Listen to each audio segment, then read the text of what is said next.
Estimados estudiantes, hoy 24 de marzo, ustedes saben, se conmemoran 44 años de la última dictadura militar en nuestro país.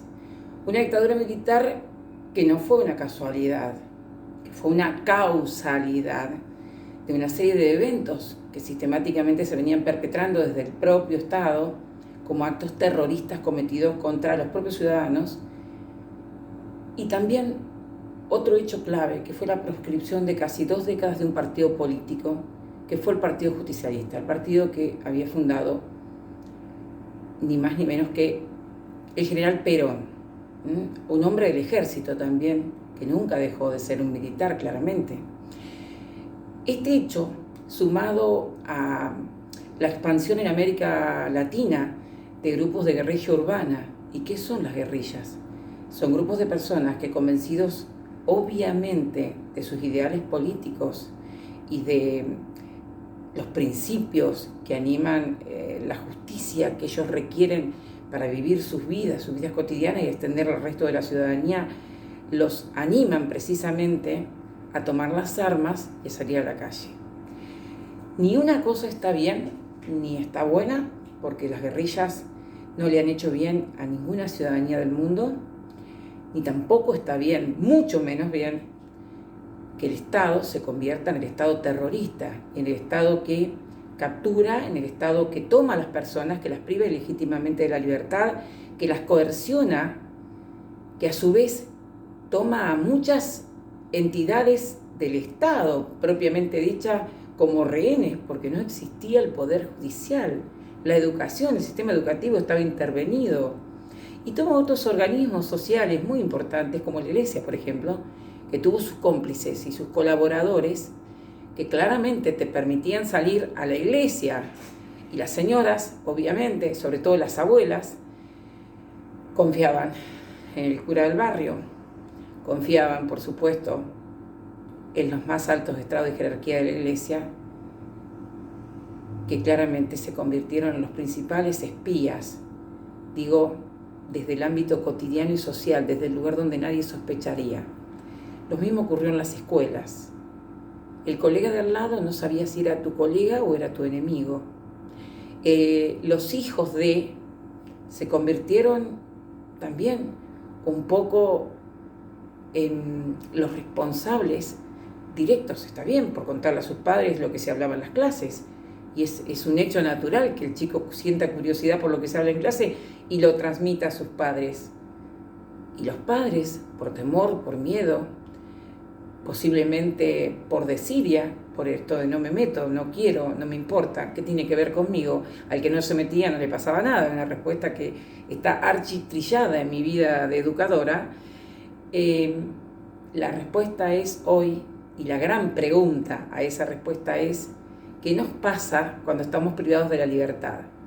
Hoy estamos ante un fenómeno extraordinario que excede nuestra voluntad de salir, de ser libres, de hacer vida social. Y nos sentimos de alguna forma cooptados, intervenidos en nuestra intimidad, aunque no nos vamos a decirlo, obviamente. ¿Quién va a decir que quiere salir a la calle? Si sabemos que si lo hacemos irresponsablemente estamos colaborando con que se expanda un virus que no se puede controlar a nivel mundial.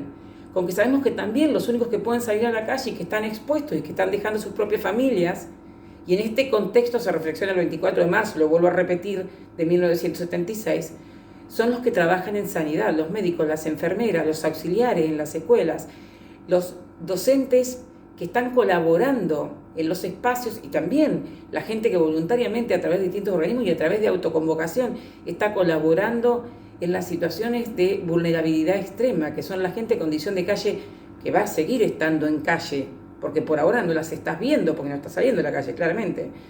Y a su vez, también, la situación concreta que genera en el otro, el malestar que genera en el otro, el decir todas estas verdades juntas y tener que pensarlas juntos en la mesa, porque ahora no hay forma de escaparse.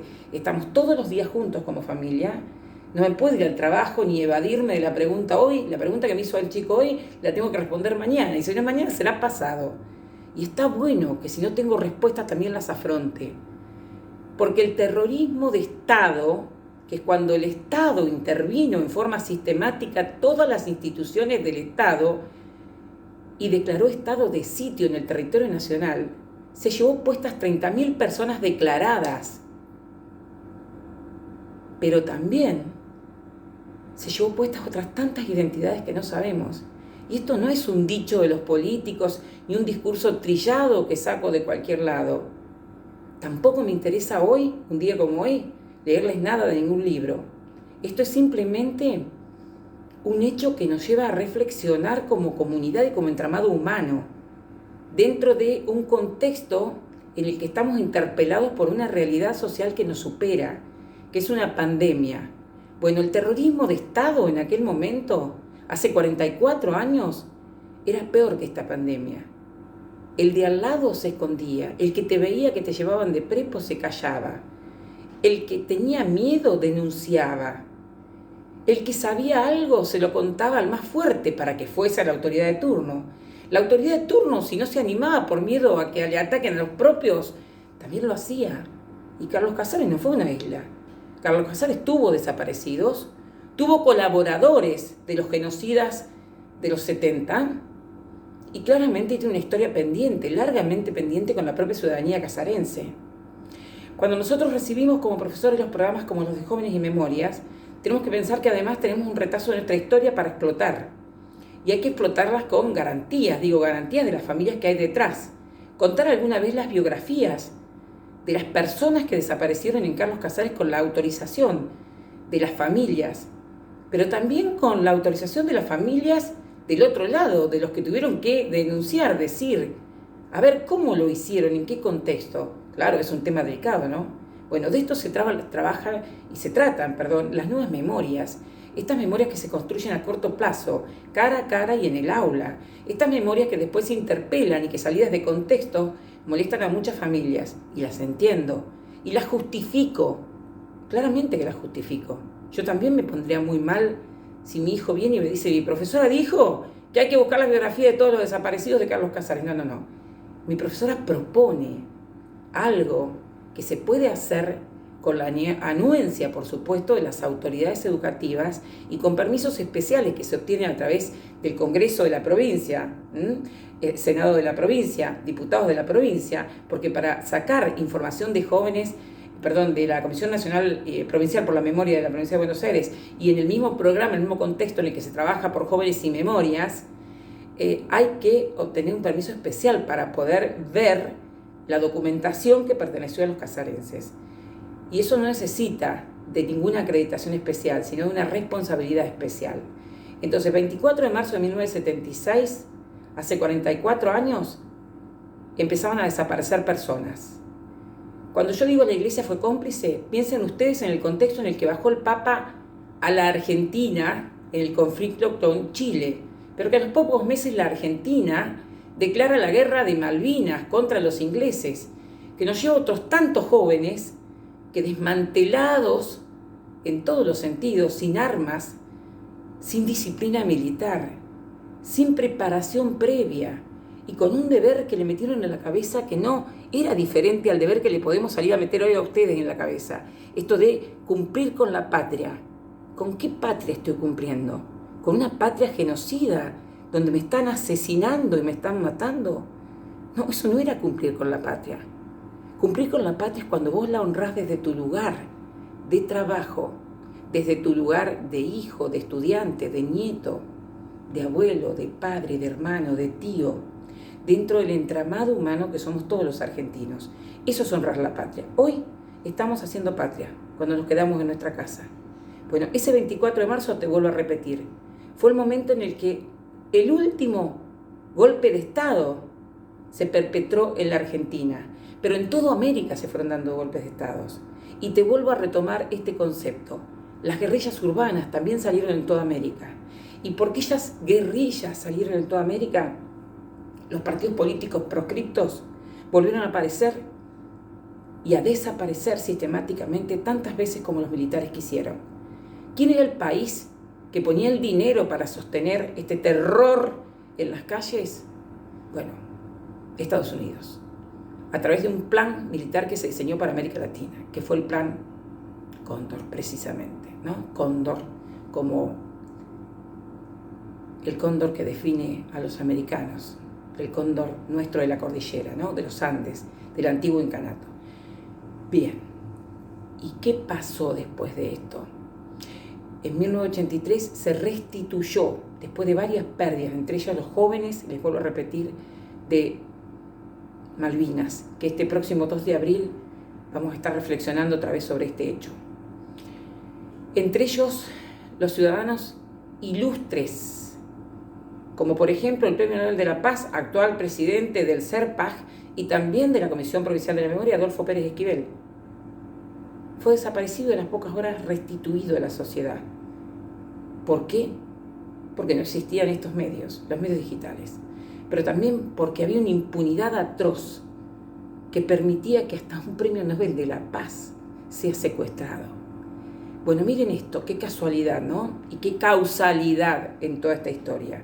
Ahora nuestro equipo de antropología forense, salido precisamente de las universidades públicas argentinas, y vuelvo a repetir, universidades públicas, educación pública que debemos cuidar, que debemos honrar, que debemos saber ocupar el lugar y aprovechar el semillero de idearios, sale de la escuela pública y de la universidad pública. Las ideas de libres pensadores salen de la educación pública, pero el libre pensador no es aquel que agarra una ametralladora y le impone al otro por dominación o por coerción su idea. No, el libre pensador es aquel que alienta desde la acción, desde la cotidianidad, a hacer en la práctica lo que considera que es pertinente, lo que considera que es sólido, sustancial, que apoya, que aumenta, que enriquece y que extiende la ciudadanía. Ese equipo de antropología forense, que fue el que reconoció ya miles de cuerpos de NNs enterrados en la Argentina y que también tuvo que ver con el trabajo, ¿no?, de instituciones que por supuesto hoy están absolutamente politizadas, pero que en su momento tuvieron un contexto, una coyuntura y un rigor histórico y una permanencia social en lo inmediato y en lo mundial. Como sociedad y como entramado humano, los argentinos fuimos ejemplo en derechos humanos cuando surgieron instituciones como las Madres de Plaza de Mayo. Digo instituciones porque las tomamos como instituciones. Ya van encontrando muchísimos nietos, más de 100, casi llegando a los 200 nietos. El problema es el cómo se hace conocer esa información y de qué forma se aplica esta información en la práctica y cómo cada uno de nosotros nos atrevemos o no a llevarla al aula y a cuestionarla. ¿Por qué les digo esto? Porque Estela de Carlotto encuentra a su hijo Guido. Sin embargo, esa historia queda trunca. No están detenidos los padres apropiadores de Guido Carlotto. Sí, en cambio, fue detenida la madre apropiadora, que a su vez era familia biológica en su momento, la que tomó la vida de Victoria Donda, fue detenida inmediatamente. Entonces hay preguntas que todavía los argentinos nos tenemos que hacer. Cuando nos conviene, somos derechos. Cuando nos conviene, extendemos ciudadanía y hablamos de derechos humanos y nos jactamos y nos recontra llenamos la boca de derechos humanos. Pero nosotros tenemos además un desaparecido más en plena etapa democrática, que es Julio López, el hombre que declaró en plena etapa de la democracia contra el ex represor Echecolar, por la provincia de Buenos Aires. Y también tenemos los 44 desaparecidos de Lara San Juan, desaparecidos en democracia, desaparecidos por negligencia del Estado. Entre aquello y esto último que les menciono, no hay diferencia. Cuando el Estado se muestra ausente y negligente, el Estado es responsable. De esto vamos a estar hablando con los cursos de nivel superior, cuarto, quinto y sexto, en las materias Historia, Política y Ciudadanía, Trabajo y Ciudadanía. A cada uno les voy a enviar un material que va a salir de estos libros. ¿Ven? Estos libros que claramente están disponibles en las bibliotecas públicas, que no podemos visitar hoy obviamente, y que van a ajustarse por supuesto, a los pedidos y a las interpelaciones que se nos hagan desde educación, ¿no? Porque a ellos respondemos, pero también somos libres de generar pensamiento, y el pensamiento crítico nunca es un insulto, siempre es un engrandecimiento y siempre es una contribución a que lo que se logra con libertad y con verdad no se destruye. Si ustedes están seguros de que lo que saben lo aprendieron a través de la verdad y a través de distintas fuentes de información que les permitieron a ustedes procesar y elaborar sus propias ideas, cotejar sus propias dudas, incluso, poner en tensión su propio imaginario de ideas que traían de sus familias y de sus casas. Y eso los hizo ponerse en tensión o en tela de juicio y querer cortar con ciertas matrices porque ya se van a estudiar o porque ya van a independizarse en cuanto a trabajo o porque ya están en una etapa en la que han decidido levantar semivuelo en alguna otra ciudad porque han decidido construir un estilo de vida nuevo. Está bueno que empiecen a hacerse preguntas sobre quiénes y por qué son acusados en las democracias de contribuir o de engrandecer la brecha entre aquellos que llamamos hoy posiblemente, escuchamos muchos insultos sociales, como por ejemplo el de planeros. ¿Y qué son los planeros? Son los nuevos movimientos sociales surgidos en Latinoamérica y fundamentalmente en la Argentina a partir de la crisis de los 90. Una crisis que también de alguna forma, cuando el Estado adopta un modelo económico y político que tiende a desmantelar a los de abajo y a ungir en la grandeza a los de arriba, estamos en un gran problema, porque el de abajo no se recupera nunca más y estructuralmente va a estar hundido en la pobreza. En cambio, el de abajo, el de arriba siempre sobrevive. Los dejo pensando. Esta es la función para ustedes.